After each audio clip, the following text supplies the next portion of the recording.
Hola, ¿qué tal? Espero te la estés pasando bien. En esta ocasión vamos a ver el tema de capacitancia y condensadores o capacitores. Entonces, veamos, pues, ¿qué es esto de la capacitancia, no? Es la capacidad que posee un dispositivo. Ese dispositivo se llama capacitor o condensador, es lo mismo. ¿Para qué? Para que almacene carga eléctrica por unidad de potencial eléctrico, o como también se le llama por voltaje. ¿De acuerdo? Entonces vamos a analizar ese concepto más detenidamente con el objetivo de comprenderlo claramente. La capacitancia entonces es la cantidad de carga eléctrica que se almacena en este dispositivo, por ejemplo en un capacitor de placas paralelas, que sería uno de los más sencillos que podamos tener. Vamos a ver en qué consiste, ¿no? Entonces, primeramente, tenemos dos placas paralelas del mismo tamaño, de la misma superficie o área, y adquieren cargas eléctricas diferentes. Carga positiva una de ellas, carga negativa la otra. Como bien sabemos, se establece entonces un campo eléctrico entre las placas y también se establece una diferencia de potencial entre esas dos placas por la distancia que las separa. Ese es un factor crítico. La distancia que separa estas placas. Como vimos en el video anterior, el concepto de potencial eléctrico está relacionado al traslado o a la diferencia de distancia que hay entre las cargas, ¿sí? Entonces, vamos a tener en cuenta eso. El campo eléctrico, según la ley de Gauss, eso se deduce en base a la ley de Gauss, para esta geometría particularmente, es la densidad de carga superficial entre epsilon 0. Vamos a ver ahorita qué es esto de la densidad de carga superficial, pero lo vamos a tener en cuenta también. Vamos a anotar eso junto con la fórmula. Entonces, Q es la carga eléctrica, la diferencia de potencial, ¿no? Delta V, medida en volts, la carga en Coulomb, como ya sabemos. Y entonces, para nosotros poder deducir qué pasa con esta capacitancia, por ejemplo, en placas paralelas, tendremos que ver estos conceptos de clases y densidades de cargas eléctricas. Pero antes de eso, vamos a ver aquí que se va a almacenar cierta carga eléctrica en una placa y en la otra, ¿sí? Y en medio esto va a ser determinado por lo que está en medio. Y un material en medio, o puede ser incluso el vacío, va a ser una sustancia, un material dieléctrico. ¿Qué quiere decir dieléctrico? Bueno, básicamente un dieléctrico pues es un material aislante, ¿ok? No permite la conducción de la electricidad fácilmente. Eso es un material dieléctrico, ¿de acuerdo? El dieléctrico, sin embargo, se puede romper en el momento en que la carga eléctrica sea demasiada, se acumule tanta, que entonces, pues de hecho, venza la diferencia de potencial eléctrico, que está relacionado con la energía potencial eléctrica, como vimos en el video anterior.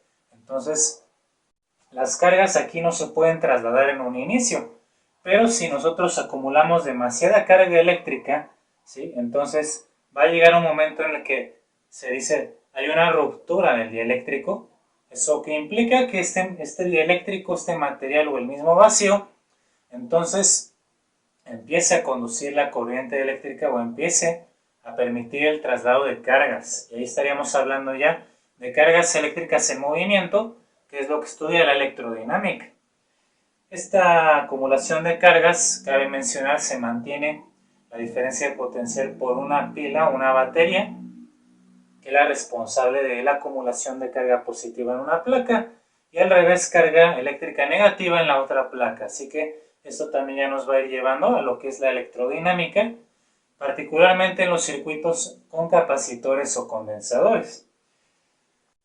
Entonces, una vez que ya tenemos la interpretación directamente de la capacitancia, que insisto, es cuánta carga se almacena por unidad de diferencia de potencial, que tiene que ver con lo que vimos en el video anterior. Así que si nosotros no tenemos claro lo que es la diferencia de potencial, pues tenemos que ver el video anterior de potencial eléctrico, por favor.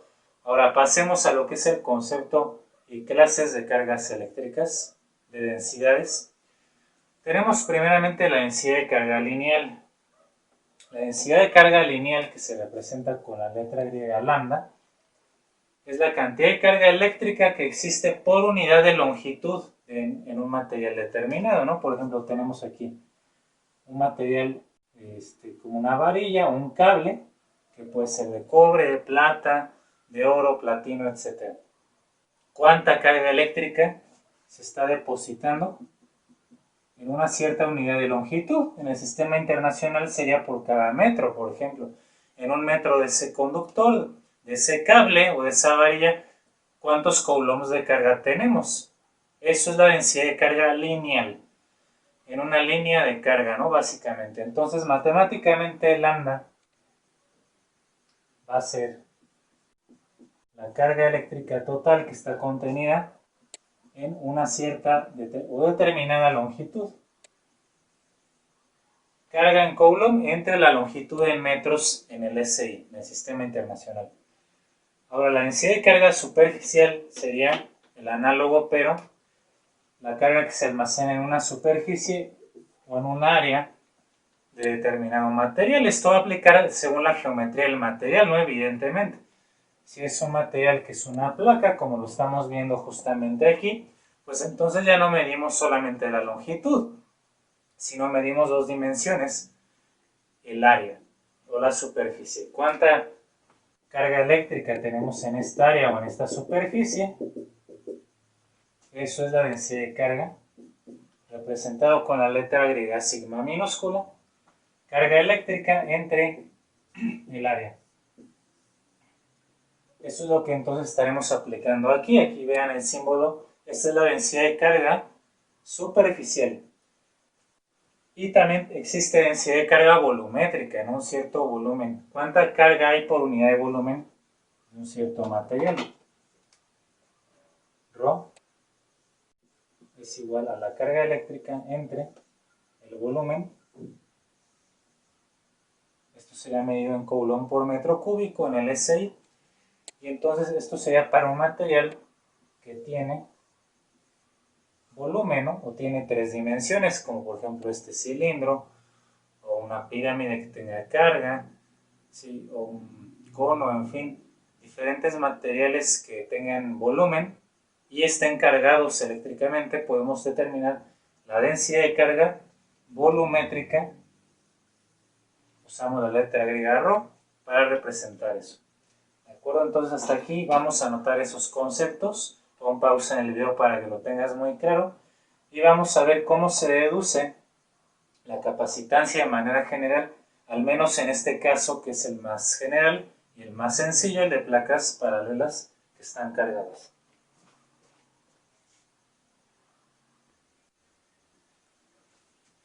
Entonces, usando la relación entre la diferencia de potencial y campo eléctrico, que es esta que tenemos aquí escrita, la cual, bueno, se deduce del tema de tanto de ley de Gauss como del tema de potencial eléctrico. Esto se ve ya más que nada a nivel superior o a nivel universitario cuando tú lleves electromagnetismo, pero por el momento vamos a utilizar esta relación y a tenerla presente. Resulta que la diferencia de potencial eléctrico entre esta geometría, que son placas paralelas, resulta ser igual al producto del campo eléctrico que hay entre esas placas por la distancia que separa las mismas placas. ¿De acuerdo? Entonces la interpretación de esta fórmula no es complicada. Es lo que vamos a nosotros tomar en esta ocasión con la densidad de carga eléctrica superficial. Ya sabemos que es carga entre área, y lo que se ve en la ley de Gauss, también para placas paralelas, la magnitud o la intensidad del campo eléctrico entre las placas paralelas es la densidad de carga superficial que hay en ellas, que está repartida, la carga que está repartida en esa área de las placas, dividido entre la constante epsilon 0, o sea, la permitividad del vacío, como lo hemos visto en los videos anteriores.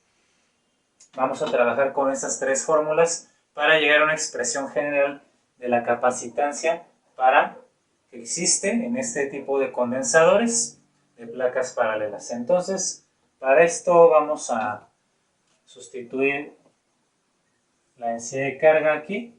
La densidad de carga superficial es Q entre A sobre epsilon 0. Al hacer división de extremos y medios tendremos de esta manera Q por 1 igual a Q, A por epsilon 0 en la parte de abajo, o epsilon 0 por el área. Muy bien, y esto entonces lo vamos a sustituir aquí para el campo eléctrico, ¿verdad? Tenemos esta expresión y así la diferencia de potencial que necesitamos nosotros aquí es igual al campo eléctrico, la magnitud del campo eléctrico, aquí la tenemos, es Q sobre epsilon 0 por el área, y esto multiplicado por la distancia, ¿no? Entonces quedaría así la multiplicación.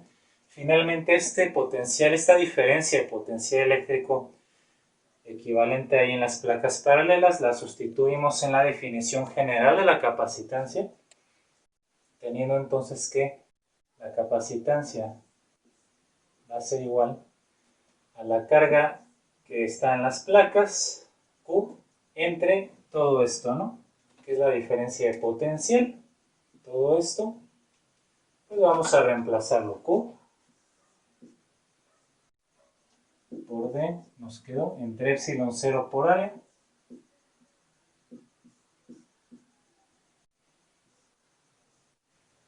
y así entonces al aplicar la regla de división en fracciones tenemos los extremos, Q por epsilon 0 por el área, y abajo tenemos Q por distancia por 1, sigue siendo Q por D, y que se elimina la Q, ¿no? La carga eléctrica ahí la podemos estar eliminando, de tal manera que vamos a obtener lo siguiente, ¿no? Esto implica que la capacitancia en un capacitor o condensador de placas paralelas es igual a la constante epsilon 0, que se va a multiplicar por área y se divide entre distancia que separa las placas. Lo podemos acomodar así, que es una manera muy usual, muy fácil de trabajar ya en los problemas. Y ahí tienes la expresión para determinar la capacitancia en un capacitor o condensador de placas paralelas exclusivamente. Nos vamos a aprender esa expresión para el examen correspondiente que tú tengas que presentar, como por ejemplo, especialmente exámenes de admisión, como el examen del Politécnico, donde se pregunta este tema. Y ya los problemas, bueno, se los voy a dejar a ustedes como tarea, como ejercicio. En base a esta fórmula ya es muy sencillo. Recuerda que esta constante epsilon 0, la permitividad del vacío, nos indica qué tan fácil pasa el campo eléctrico a través de un material, ya que los campos eléctricos, como mencionamos antes, interaccionan con la materia, porque obviamente sabes que la materia está formada por átomos, y los átomos son partículas con cargas eléctricas, así que de eso va a depender. Comúnmente se trabaja con el vacío, siendo nuestro dieléctrico nuestro material aislante, el vacío, y así tenemos el valor de epsilon 0 que ya conocemos del video anterior, de 8.85 por 10 a la menos 12 Coulomb cuadrado sobre Newton por metro cuadrado. De ahí, bueno, te pueden preguntar la capacitancia y obtienes el área, ¿no? Que finalmente pues es el área de un cuadrado, o el área de un rectángulo, el área de un círculo, en fin, la distancia que la separa medida en metros, y entonces ya puedes calcular la capacitancia. Ahora, antes de seguir, las unidades aquí, Coulomb entre volt. La capacitancia tiene una nueva unidad que se llama faradio y se abrevia como F nada más, F minúscula. Entonces la capacitancia se mide en faradios. Los faradios realmente en los capacitores convencionales son muy pequeños, o sea, tienen valores muy pequeños, de microfaradios, nanofaradios, ¿de acuerdo? Entonces, realmente no puede haber capacitancias tan altas. Eso depende de esta fórmula precisamente. Matemáticamente nos dice que la capacitancia es, fíjate, directamente proporcional al área de las placas, y eso es lógico, porque entre mayor área, pues almacenan más carga, ¿verdad? Pueden almacenar más carga eléctrica, es decir, tienen mayor densidad de carga por superficie, pero es inversamente proporcional a la distancia. O sea que entre mayor sea la distancia entre las placas, menor es la capacitancia o menor es la capacidad de almacenar carga, dado una cierta diferencia de potencial. Y al revés, a menor distancia va a ser más fácil que se almacene carga eléctrica por unidad en la diferencia de potencial. Entonces, es un concepto un tanto abstracto, ¿sí? Pero por eso les digo, tenemos que tener las bases aquí antes de lo que es sobre todo la diferencia de potencial eléctrico, para nosotros entonces poder entender con mayor precisión este concepto de la capacitancia, aplicarlo por ejemplo a las placas paralelas y de ahí pues ya únicamente hacer algún despeje, sustitución y operaciones matemáticas con las unidades que ustedes ya a estas alturas deben manejar muy bien. Así que nos vemos para el próximo video de electricidad y les deseo gran éxito.